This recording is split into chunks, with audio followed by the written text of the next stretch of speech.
이용자가 빨래를 위해 해야 할 일은 어플로 세탁 주문을 하고 내 집 문 앞에 있는 수거함에 빨래를 넣어 놓는 것입니다. 그러면 밤중에 런드리구에서 빨래를 수거해 가고 24시간 이내로 세탁 후 배송까지 완료된다고 합니다. 미핑. 보통 사업 아이템이라고 하면 거창하고 대단한 거라고 생각하기 쉬운데요. 일상에서 사소하게 보일지라도 불편한 점이나 욕구를 해소시켜주는 해결책이 있다면 그게 사업 아이템이 될 수 있습니다. 요즘은 아직 창업을 하지 않은 예비 창업자들도 정부 지원 사업에 도전할 수 있고요. 창업 후 사업성이 인정되면 다양한 루트를 통해 투자를 유치할 수도 있습니다. 좋은 사업 아이템과 실력이 갖춰지면 소자본이나 무자본으로도 창업이 가능하단 말이 되는 거죠. 안녕하세요. 창업으로 세상을 바꾸는 미핑 캠퍼스입니다. 오늘은 아직 나만의 창업 아이템이 없는 분들을 위해 최근 투자 이슈가 있었던 사업 아이템들을 알아볼 텐데요. 투자가 이뤄졌다는 건 그만큼 사업성이 인정됐다는 얘기이기도 합니다. 주의할 점은 창업 선배님들의 화려한 결과에 압도되기보다는 그들이 어떻게 문제를 정의하고 해결했는지 그 모습에 집중해 보시기 바랍니다. 창업가들의 사고 패턴을 가져가는 것이죠. 우리 직장인들 참 바쁘죠. 회사 가서 하루 종일 일하고 집에 와서 또 집안일을 하려면 부담이 되기도 하는데요. 회사 다니는 남성들은 매일매일 와이셔츠 등 많은 빨래거리가 생겨납니다. 요즘은 세탁기가 있어서 별 노력 없이 빨래는 가능하다고 해도 빨래를 널고 다림질을 하는데 많은 시간과 노력이 필요하죠. 너무 나약한 거 아니냐고요? 아무튼 근처 세탁소에 맡긴다고 해도 옷을 직접 가져가야 하죠. 그리고 하루 이틀 후 찾으러 가야 되기 때문에 번거로움이 있었습니다. 동네를 돌아다니면서 세탁물을 수거하는 세탁소도 있지만 그것도 운이 좋아야 세탁소 아저씨와 만날 수 있기 때문에 매번 가능한 건 아니죠. 런드리구는 자체 개발한 스마트 빨래 수거함을 통해 세탁 서비스를 100% 비대면으로 제공하고 있다고 하는데요. 이용자가 빨래를 위해 해야 할 일은 어플로 세탁 주문을 하고 내 집 문 앞에 있는 수거함에 빨래를 넣어 놓는 것입니다. 그러면 밤중에 런드리구에서 빨래를 수거해가고 24시간 이내로 세탁 후 배송까지 완료된다고 합니다. 이용요금은 이용량에 따라서 사용량만큼 지불하는 자유요금제와 월 정액제로 기존 세탁비보다 오히려 저렴하게 이용할 수 있다고 하고요. 건강과 환경을 생각한 천연세제를 사용하고 수준 높은 세탁 장비를 사용해서 고품질 세탁 서비스를 받아볼 수 있다고 합니다. 런드리구는 이번 팬데믹 상황에서 비대면 서비스로 이용자들의 좋은 반응을 얻고 있다고 하는데요. 서비스 출시 이후 올해 4월까지 월 평균 30% 이상 성장을 이어왔다고 합니다. 런드리구는 2018년 창업했고요. 이번에 한국 투자 파트너스 등으로부터 170억 원 규모의 시리즈 B 투자 유치를 했습니다. 지금까지 런드리구의 누적 투자 유치액은 235억 원입니다. 요즘 사업을 시작한 창업자나 컨텐츠 창작 활동을 하는 사람들에게 고객과의 소통은 필수가 되어지고 있습니다. 제대로 된 소통으로 제품이나 서비스 생산자의 메시지를 전달하고 그에 대한 응답으로 고객의 목소리를 들을 수 있습니다. 고객과 1대1로 친밀한 관계를 형성하기 위해 좋은 방법으로 이메일을 사용할 수 있는데요. 이메일은 20여 년 이상 된 온라인 소통 수단으로 많은 사람들에게 애용되어지고 있습니다. 사업적으로 메일링이나 뉴스레터를 보내기 위해 대표적으로 사용되는 이메일 솔루션으로는 겟리스폰스, 메일침프 등 다양한 서비스 업체가 있습니다. 하지만 대부분 외국 업체여서 언어의 장벽으로 조작 방법을 익히기가 어렵고 문제가 생겼을 때 한국어 서비스를 받기가 어려웠습니다. 그리고 랜딩 페이지나 구독 폼 등 디자인 면에서 한국인의 정서를 반영하지 못한다는 한계도 있었습니다. 스티비는 한국어로 이메일 마케팅 서비스를 제공하고 있는데요. 디자이너가 아니더라도 누구나 손쉽게 프로페셔널한 이메일을 제작할 수 있는 솔루션을 갖추고 있습니다. 특히 사업체 브랜딩 효과를 위해 뉴스레터 운영에 도움이 될 수 있는 구독자 관리 솔루션을 제공하고 있다고 하는데요. 보내진 메일은 몇 명에게 도달됐고 그 중에 몇 명이 메일을 열어봤으며 얼마만큼의 사람들이 메일 안에 있는 링크를 클릭했는지 확인할 수 있어서 뉴스레터 컨텐츠 제작에 있어서 방향을 잡는 데 도움을 받을 수 있다고 합니다. 또한 스티비는 구독자가 이전 메일을 오픈하거나 링크를 클릭하는 등의 액션과 시간에 따라 자동으로 다음 메일을 전송하는 스텝 메일 서비스를 제공하고 있어 이용자의 시간과 노력을 절약할 수 있다고 합니다. 무엇보다 국내 기업인 만큼 이용 방법이나 고객 서비스 부분에서 한국어로 상담이 가능하고 우리 정서에 맞는 디자인 폼을 사용할 수 있어 이용자들의 좋은 반응을 얻고 있다고 합니다. 스티비는 2016년 서비스를 출시한 후 현재까지 1300곳 이상 업체들에서 사용되고 있다고 하는데요. 대표적인 업체로는 유닉, 미라클레터, 토스, 배달의 민족,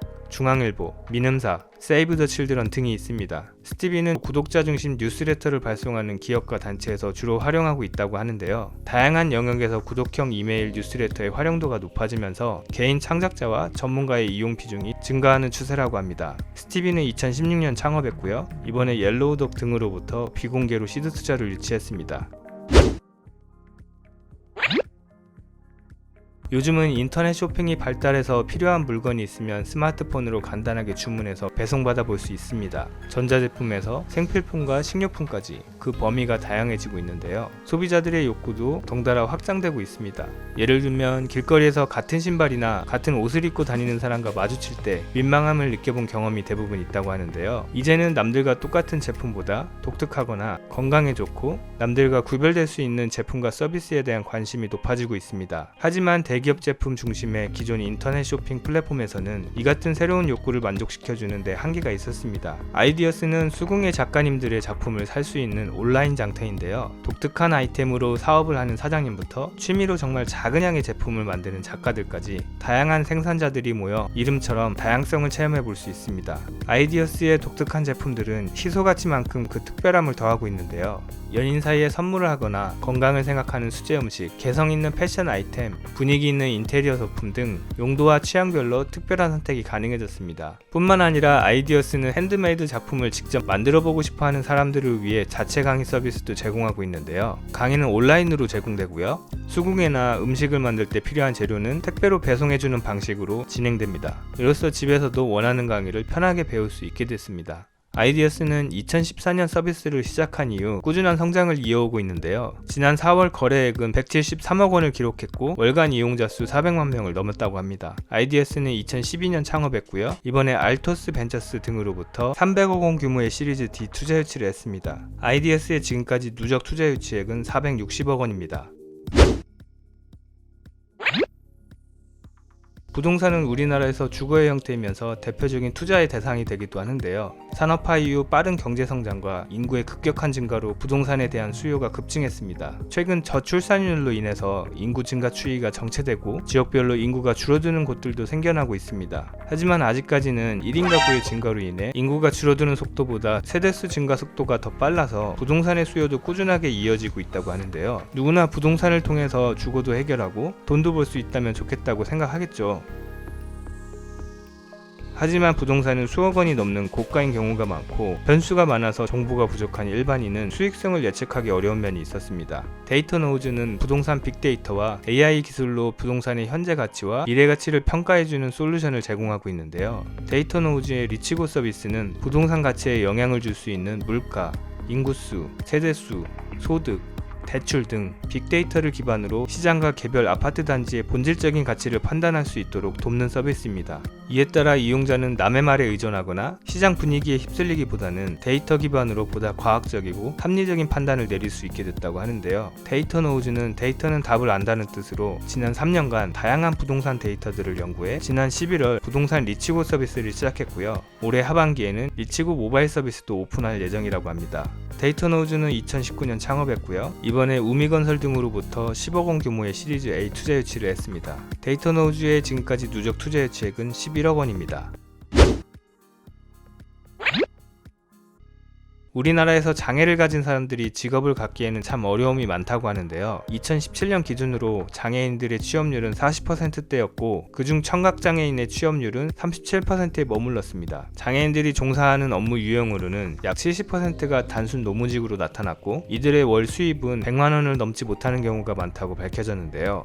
이는 장애인들이 기본적인 생활을 하기 위해서 턱없이 부족한 금액이죠. 고요한 택시는 사회 문제에 관심을 가진 학생들이 모인 창업 동아리에서 시작했다고 합니다. 고요한 택시는 청각장애로 취업이 어려운 사람들에게 IT 기술을 접목해 승객과 소통할 수 있는 솔루션을 제공합니다. 청각장애인인 택시 드라이버와 일반인 승객 간의 의사소통을 차내에 설치된 타블렛 음성인식 기능으로 이루어진다고 하는데요. 승객은 고요한 택시 내 설치된 모니터에 행선지를 직접 말하거나 입력하면 청각장애인 드라이버의 모니터로 목적지 가 전달되는 방식입니다. 청각장애인이 운전을 한다고? 장애라는 인식 때문에 왠지 더 위험할 거라는 선입견을 가지기 쉬운데요. 사실 청각장애인은 일반인보다 시각이 더 발달해서 교통사고 발생률이 더 낮다고 합니다. 현재 고요한 택시를 통해 활동하는 청각장애인 드라이버는 26명이라고 합니다. 지난 5월 제한적 허용을 뜻하는 규제 샌드박스 통과로 전 타다와 비슷한 공유 모빌리티까지 사업을 확장할 수 있게 됐다고 하는데요. 이번에 100대 차량만 운행하는 조건으로 허용되면서 더 많은 청각장애인에게 일자리를 제공할 수 있게 됐다고 합니다.